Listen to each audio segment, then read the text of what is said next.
ட்ரேடிங்குள்ளே வர நிறையா பேருக்கு மைண்ட் செட் எப்படி இருக்கும் அப்படின்னா, ஒரு நாளைக்கு 500லேருந்து 1000 ப்ராஃபிட் பண்ணால் போதும், மந்த்லி 15,000லேருந்து 30,000 வந்தால் போதும், இந்த மாதிரி தான் மைண்ட் செட் வந்து இருக்கும். முதல்ல ஒரு நாளைக்கு 500லேருந்து 1000 ப்ராஃபிட் வந்து பண்ண முடியுமா இந்த ஷேர் மார்க்கெட்டில் அப்படின்னா, எஸ் பண்ண முடியும். ஒரு நாளைக்கு 500லேருந்து 1000 ப்ராஃபிட் வந்து கிடைக்க போகுது அப்படின்னா, நம்ம என்ன உழைப்பை வந்து போடுறோம், ஏதாச்சும் உழைப்பு போட்டால் தான் அதுக்கு ஊதியம் வந்து கிடைக்கும். இப்போ மந்த்லி வந்து 30,000 கிடைக்க போகுது அப்படின்னா நம்ம உழைப்பை வந்து போட்டாகணும் இல்லையா?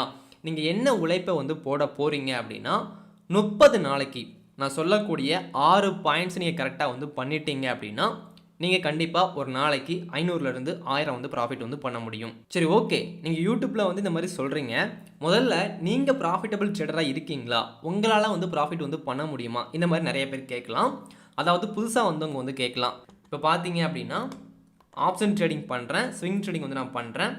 டேட்டு வந்து இந்த மாதத்தோடது பார்க்கலாம். 1லேருந்து இன்றைக்கி டேட்டு வரைக்கும் நீங்கள் எடுத்துக்கிட்டீங்க அப்படின்னா நான் ஆப்ஷன் ட்ரேடிங்கில் ஓகே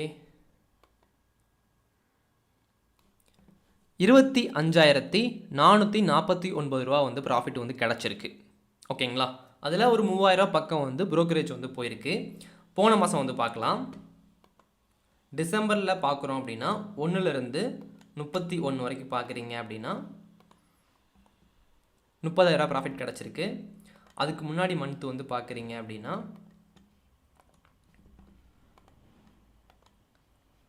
ஒரு 27,000 ப்ராஃபிட் கிடச்சிருக்கு. அதுக்கு முன்னாடி மந்த் வந்து பார்க்குறீங்க, அக்டோபரில் வந்து பார்க்குறீங்க அப்படின்னா 61,000 வந்து ப்ராஃபிட் கிடச்சிருக்கு. ஸோ மந்த்லி ஒரு ஆவரேஜாக வந்து பார்த்தீங்கன்னா ஒரு 40K to 50K வரைக்கும் நான் ப்ராஃபிட் வந்து பண்ணிக்கிட்டு இருக்கேன் ஷேர் மார்க்கெட்டில். என்னோட மெயின் இன்கம் வந்து ட்ரேடிங் தான். நான் லாஸ்ட்டு 3 வருஷத்தில் எவ்வளோ ப்ராஃபிட் பண்ணியிருக்கேன், எவ்வளோ லாஸ் பண்ணியிருக்கேன்னு சொல்லிட்டு ஒரு ஸ்டேட்மெண்ட் வந்து போட்டிருக்கேன். அதை செக் பண்ணி பாருங்கள், ரொம்ப மோட்டிவேஷனலாக வந்து இருக்கும். அதே மாதிரி நீங்கள் ட்ரேடிங்கை வந்து ப்ராப்பராக கற்றுக்கணும்னு ஆசைப்பட்றீங்க அப்படின்னா கோர்ஸ் ப்ரைஸ்லாம் வந்து 10,000, 50,000, 1,00,000 இந்த மாதிரிலாம் இருக்கும். ஒரு பிகினர் வந்து இந்த புத்தகத்தை படிக்கிறாங்க அப்படின்னா ப்ராஃபிட் பண்ணுறதுக்கு ஒரு வழி கிடைக்கும். நான் ட்ரேடு பண்ணும்போது நான் ப்ராஃபிட் பண்ணுறதுக்கு எனக்கு என்ன ஹெல்ப் பண்ணுச்சோ அது வந்து இந்த புக்கில் வந்து சொல்லப்பட்டிருக்கும். முக்கியமாக ஒரு கதை வடிவத்தில் இந்த புக்கு வந்து இருக்கும். படிக்கிறதுக்கு இன்ட்ரெஸ்ட்டாக இருக்கும், அதே நேரத்தில் தெரிஞ்சுக்கவும் செய்வீங்க. ஸோ புக்கு வேணும் அப்படின்னா வெப்சைட்டில் வந்து வாங்கிக்கோங்க. நம்ம டாப்பிக்கில் வந்து போயிடலாம். சரி, ஓகே, நான் சொல்ல போகிற இந்த 6 பாயிண்ட்டை நீங்கள் கரெக்டாக வந்து பண்ணுறீங்க அப்படின்னா நீங்களும் ப்ராஃபிட்டபிள் ட்ரேடராக வந்து ஆகலாம். ஃபஸ்ட்டு ஒன்று வந்து 30 நாளைக்கு நீங்கள் ஒன்று பண்ண போகிறீங்க. அதுக்குன்னு ஒரு நோட்டு வந்து போட்டுருங்க. ஒவ்வொரு நாளும் நான் சொல்ல போகிற இந்த 5 பாயிண்ட்டை அதில் எழுதி வைக்க போகிறீங்க. நீங்கள் கரெக்டாக வந்து பண்ணுறீங்களா இல்லையா அப்படிங்கிறது எழுத போகிறீங்க. அதுக்கு முன்னாடி உங்கள் மனசுக்கிட்ட வந்து சொல்லிடுங்க, நான் ஒரு 30 நாளைக்கு இந்த மாதிரி வந்து ட்ரேடு வந்து பண்ண போகிறேன். எமோஷ்னல் ட்ரேடு பண்ணுறது, ஓவர் ட்ரேடு பண்ணுறது, இந்த மாதிரி நான் டார்ச்சர் பண்ணாத, என்ன வந்து என்னோடய வேலையை வந்து செய்ய விடுன்னு சொல்லிட்டு உங்கள் மனசுக்கிட்ட தெளிவாக சொல்லிட்டீங்க அப்படின்னா அது அமைதியாயிரும். எமோஷ்னல் ட்ரேடு பண்ண மாட்டீங்க, ஓவர் ட்ரேடு வந்து பண்ண மாட்டீங்க. உங்கள் வேலையை நீங்கள் நீட்டாக வந்து பார்க்க ஆரம்பிச்சிடலாம்.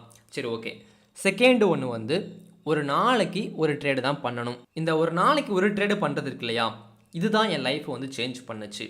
நான் ஒரு நாளைக்கு ஒரு ட்ரேடு பண்ணியே ஆகணும்னு சொல்லிட்டு நான் 30 நாளைக்கு ஒரு சேலஞ்ச் பண்ணி நான் ட்ரை பண்ணேன். சில மாதங்கள் வந்து என்னால் பண்ணவே முடியாது. 4-5 டைம் கூட திரும்ப ட்ரை பண்ணியிருக்கேன். ஆனால் நான் கடைசியாக ஒரு நாளைக்கு ஒரு ட்ரேடு பண்ணி 1 மந்த்து ஃபுல்லாக ட்ரேடு பண்ணேன். நான் லாஸ் தான் பண்ணேன். நான் இவ்வளோ சரியாக ட்ரேடு பண்ணியும் லாஸ் வந்து பண்ணியிருக்கேன் அப்படின்னா தப்பு ஏன் மேலே இல்லை. நான் இன்னும் ட்ரேடிங்கை வந்து நிறையா வந்து கற்றுக்கணும்னு சொல்லிட்டு கற்றுக்க ஆரம்பித்தேன். அதுக்கப்புறம் லாஸே வந்து நான் பண்ணல. அதுக்காக தான் சொல்கிறேன், ஒரு நாளைக்கு ஒரு ட்ரேடு பண்ணுங்கள். ஓகே. அடுத்து தேர்டு ஒன்று வந்து வெயிட் அண்ட் ட்ரேடு. பொறுமையாக இருந்து ட்ரேடு வந்து பண்ணணுங்க. அதாவது காலையில் 9:15க்கு மார்க்கெட் வந்து ஓப்பன் ஆகுது அப்படின்னா உங்களோட டைம் 10:15 தான். அது வரைக்கும் இங்கே ட்ரேடிங்கில் வந்து ட்ரேடே வந்து பண்ணக்கூடாது. மார்க்கெட் இந்த இடத்துல இருந்து இந்த மாதிரி ஃபுல்லாக கீழே வந்திருக்கும். இந்த நாளில் வந்து ஃபுல்லாக வந்து கீழே வந்து வந்திருக்குது. நீங்கள் எதுவுமே பண்ணியிருக்கக்கூடாது, வெயிட் பண்ணி பார்த்துக்கிட்டே இருக்கணும். திரும்ப மார்க்கெட் மேலே கீழே போனதுக்கப்புறம் நான் சொல்கிற மாதிரி ட்ரேடு வந்து பண்ணணும். ஸோ தேர்டு ஒன்று வந்து பொறுமையாக வெயிட் பண்ணி மார்க்கெட்டில் என்ன நடக்குன்னு சொல்லி பார்க்கணும். இது தேர்டு ஒன். அடுத்து ஃபோர்த்து ஒன்று வந்து பேட்டர்ன்ஸ் ஃபார்ம் ஆகுதுன்னு சொல்லி பார்க்கணும். 1 மணி நேரம் வெயிட் பண்ணிட்டீங்க, அடுத்து வந்து ஏதாச்சும் பேட்டர்ன் வந்து ஃபார்ம் ஆகுங்க. இந்த மாதிரி ஃபுல்லாக கீழே வந்ததுக்கப்புறம் மேலே கீழே போனதுக்கப்புறம் ப்ரீவியஸ் ஹை, ப்ரீவியஸ் லோ, அந்த 11 o'clock ஸ்ட்ராட்டஜி இருக்கு இல்லையா, அதை யூஸ் பண்ணி நீங்கள் வரைஞ்சி வச்சுக்கலாம். அதுக்கப்புறம் இந்த மாதிரி ஒரு டபுள் டச் எடுத்து மார்க்கெட் மேலே வரும்போது பிரேக் அவுட் பண்ணுற இடத்துல ட்ரேடு பண்ணியிருக்கலாம். இல்லை டபுள் டச் எடுக்குன்னு சொல்லி இந்த இடத்துல என்ட்ரி கொடுத்து ப்ராஃபிட் வந்து பண்ணியிருக்கலாம். ஸோ 4th பாயிண்ட் வந்து ரொம்ப ரொம்ப முக்கியமான ஒன்று. நீங்கள் ட்ரேடு பண்ணுறதுக்கு ஏதாச்சும் காரணங்கள் வந்து கண்டிப்பாக இருக்கணும். நான் இன்றைக்கி என்ட்ரி கொடுத்தேன், 200 ப்ராஃபிட் வந்துச்சு, 400 ப்ராஃபிட் வந்துச்சு, இந்த மாதிரி சொல்லக்கூடாது.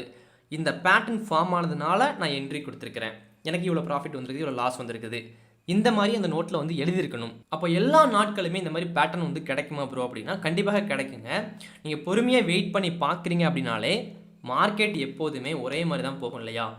வி டைப்பில் போகும், இல்லைனா ஏ டைப்பில் போகும், சைட்வேஸில் போகும், மேக்ஸிமம் இந்த 5 டைப்பில் தான் போகும். திரும்ப ஃபுல்லாக டவுன் ட்ரெண்டு, திரும்ப ஃபுல்லாக அப் ட்ரெண்டு, இந்த மாதிரி தான் போக போகுது. அப்போ கண்டிப்பாக பேட்டர்ன் வந்து ஃபார்ம் ஆகுங்க. வி டைப்பில் மேலே வருதுன்னா இந்த இடத்துல ட்ரையாங்கிள் பேட்டர்ன் வந்து ஃபார்ம் ஆகும். அதை பிரேக் அவுட் பண்ணும்போது என்ட்ரி கொடுத்துடலாம். வி ப்ளஸ் பைப் அந்த மாதிரி ஸ்ட்ராட்டஜி யூஸ் பண்ணி என்ட்ரி வந்து கொடுத்துடலாம். அப்படி ஒருவேளை இந்த மாதிரி பேட்டர்ன்ஸ் எதுவுமே வந்து ஃபார்ம் ஆகலை, மார்க்கெட் ஃபுல்லாக கீழேயே போய்கிட்டு இருக்கு அப்படின்னா நீங்கள் ட்ரேடு வந்து பண்ணாதீங்க. ட்ரேடு பண்ணாமல் இருக்கிறதும் நல்ல ட்ரேடு தான், ஆனால் காரணத்தோட மட்டும்தான் நீங்கள் ட்ரேடு வந்து பண்ணணும். இதை கண்டிப்பாக நீங்கள் ஃபாலோ பண்ணியே ஆகணும். ஓகேங்களா. அடுத்து 5th ஒன்று வந்து அடுத்து ஸ்டாப் லாஸ் அண்ட் டார்கெட் வந்து கண்டிப்பாக போடணும். அதுலேயும் 1:2 தான் ஸ்டாப் லாஸ் வந்து போடணும். நீங்கள் ட்ரேடு பண்ணுறதுக்கு முன்னாடியே ஒரு பிளான் பண்ணிட்டீங்க, இதில் தான் ட்ரேடு வந்து பண்ண போகிறோம், இவ்வளோ பணத்தை தான் போட போகிறோம், அந்த பணத்துக்கு இவ்வளோ ஸ்டாப் லாஸ் போட போகிறோம், இவ்வளோ டார்கெட் போட போகிறோம். இதை அந்த 30 நாட்களும் ஒரே மாதிரி தான் பண்ண போகிறீங்க.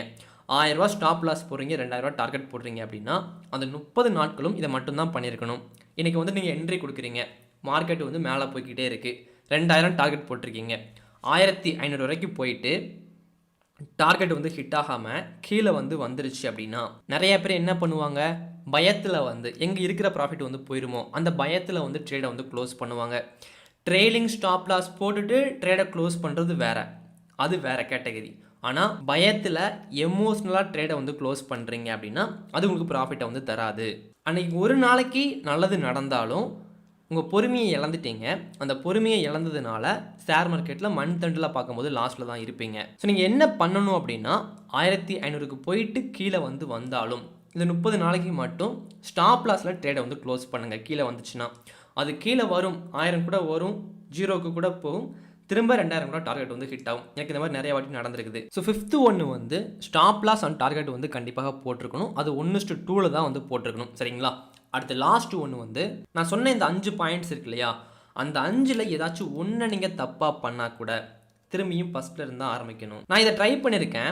நான் ரூல்ஸ்லாம் வந்து போட்டு இவ்வளோ ஸ்டாப் லாஸ் போடணும், இவ்வளோ டார்கெட் போடணும், இந்த ஸ்ட்ராட்டஜியில் மட்டும்தான் ட்ரேடு பண்ணணும், இந்த மாதிரி ரூல்ஸ்லாம் வச்சு ட்ரேடு வந்து பண்ண ஆரம்பிப்பேன். ஒரு 30 நாள் கரெக்டாக ட்ரேடு பண்ண சொல்லி ட்ரேடு பண்ண ஆரம்பிப்பேன். ஒரு 4 நாட்கள் 5 நாட்கள் ட்ரேடு வந்து கரெக்டாக பண்ணிடுவேன். 6வது நாள் எமோஷ்னலாக எக்ஸ்ட்ரா ட்ரேடு பண்ணிடுவேன், இல்லை ஸ்டாப் லாஸ் கிட்ட ஆயிரும், இந்த மாதிரி ஏதாச்சும் நடந்துடும். அப்படி நடந்துச்சுன்னா திரும்ப என்ன பண்ணுவேன் அப்படின்னா திரும்பியும் புதுசாக ஃபஸ்ட்டில் இருந்து ஆரம்பிப்பேன். அப்படி ஒரு 7-8 டைம் வந்து பண்ணியிருக்கேன். அப்படி பண்ணதுனாலையும் நான் பொறுமையாக ட்ரேடு பண்ண ஆரம்பித்தேன். ஏன்னா பண்ணுற தப்ப பண்ணிக்கிட்டே இருந்தோம் அப்படின்னா கடைசி வரைக்கும் ப்ராஃபிட் வந்து பண்ணவே முடியாது, சரியாக பண்ணவும் முடியாது. ஸோ ஒரே ஒரு வாட்டி சரியாக பண்ணி பார்ப்போம், நமக்கு ப்ராஃபிட் வந்துச்சுன்னா கண்டினியூ பண்ணுவோம், இல்லை லாஸ் வருது அப்படின்னா அதை விட்டுட்டு வேறு வழியை பார்க்கலான்னு சொல்லிட்டு எல்லாமே கரெக்டாக வந்து பண்ண ஆரம்பித்தேன். லாஸ் கொடுத்துச்சு, வேறு வழியை போய் தேடி போனேன், அந்த வழியில் எனக்கு இது வரைக்கும் லாஸே வந்து கொடுக்கல. ஸோ ஒன்றே தாங்க, அந்த ஷேர் மார்க்கெட்டில் வந்து மனசை வந்து கல்லாக மாற்றணும். அதுக்கு இந்த 30 நாட்கள் உங்களுக்கு தேவைப்படும். ஸோ 30 நாட்களும் இந்த 6 பாயிண்ட்டை கரெக்டாக நீங்கள் பண்ணிட்டீங்க அப்படின்னா நீங்கள் ப்ராஃபிட்டபிள் ட்ரேடராக வந்து மாறிடுவீங்க. ஷேர் மார்க்கெட்டில் நிறைய பேர் எடுத்த உடனே பணத்தை தான் போடுறாங்க. ஷேர் மார்க்கெட்டில் பணத்தை போடுறதுக்கு முன்னாடி உங்கள் உழைப்பை போடுங்க. நம்ம உண்மையாக வந்து உழைச்சோம் அப்படின்னா அதுக்கு ஊதியம் கிடைக்கும் இல்லையா, அதே மாதிரி கண்டிப்பாக அந்த ஷேர் மார்க்கெட்லேயும் கிடைக்கும். ஸோ ப்ராப்பராக ஸ்டார்ட் பண்ணுங்கள். அடுத்த வீடியோவில் பார்க்கலாம். தேங்க்யூ.